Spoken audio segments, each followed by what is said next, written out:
Step into Value Zone. Value Zone. Hypermart. Button. జపాన్లో టాలీవుడ్ హీరోలకు fan following ఎక్కువగానే ఉంటుంది. RRR సినిమాతో young tiger NTR, global star Ram చరణ్లకు కూడా జపాన్లో భారీ ఫ్యాన్ ఫాలోయింగ్ ఏర్పడింది. అంతేకాకుండా మన స్టార్స్ జపాన్కు వెకేషన్ కోసం వెళ్ళి అక్కడ ఫుల్గా ఎంజాయ్ చేస్తుంటారు. ఇటీవల NTR ఫ్యామిలీతో కలిసి జపాన్కు వెకేషన్కు వెళ్లారు. వారం రోజుల పాటు జపాన్లో టూర్లో ఉన్నారు. అయితే సోమవారం జపాన్లో భూకంపం సంభవించింది. దీంతో జపాన్ వెకేషన్లో NTR ఉన్నారు అని తెలిసిన అభిమానులు కంగారు పడ్డారు. దీంతో NTR తన సోషల్ మీడియాలో స్పందించారు.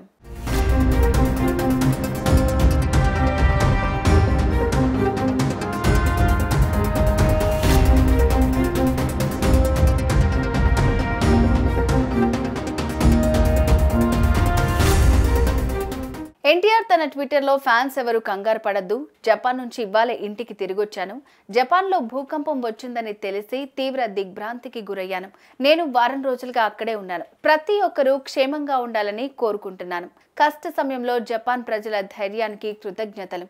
ఈ విపత్తు నుంచి జపాన్ ప్రజలు త్వరగా కోలుకోవాలని ఆశిస్తున్న. స్టే స్ట్రాంగ్ జపాన్ అంటూ అర్ధరాత్రి ట్విట్టర్లో పోస్ట్ చేశారు.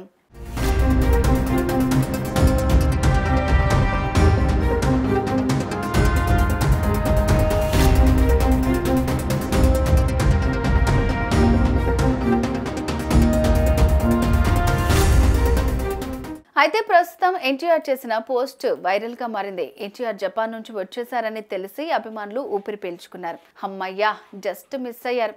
ఒక్కరోజు లేటుగా బయలుదేరిన NTR భూకంపంలో చిక్కుకునేవారని పలువురు అభిమానులు కామెంట్ చేస్తున్నారు.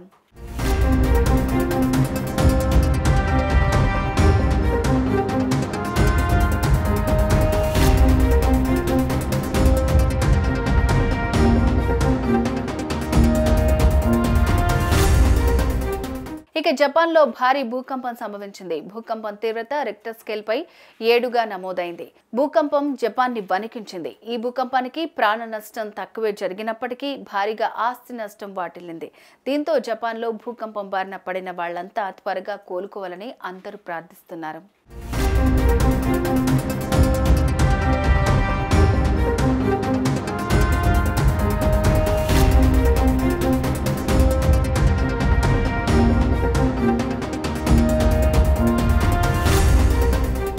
ఇలాంటి ఘటనే గతంలో కూడా జరిగింది. 2011 మార్చి 11న జపాన్లోని హోన్షు ద్వీపం ఈశాన్య తీరంలో 9.0 తీవ్రతతో భూకంపం సంభవించింది. జపాన్ చరిత్రలో అత్యంత శక్తివంతమైన భూకంపం ఇది. భయంకరమైన సునామీ ఏర్పడటానికి కారణమైంది. ఈ విపత్తులో 18,000 మందికి పైగా మరణించారు.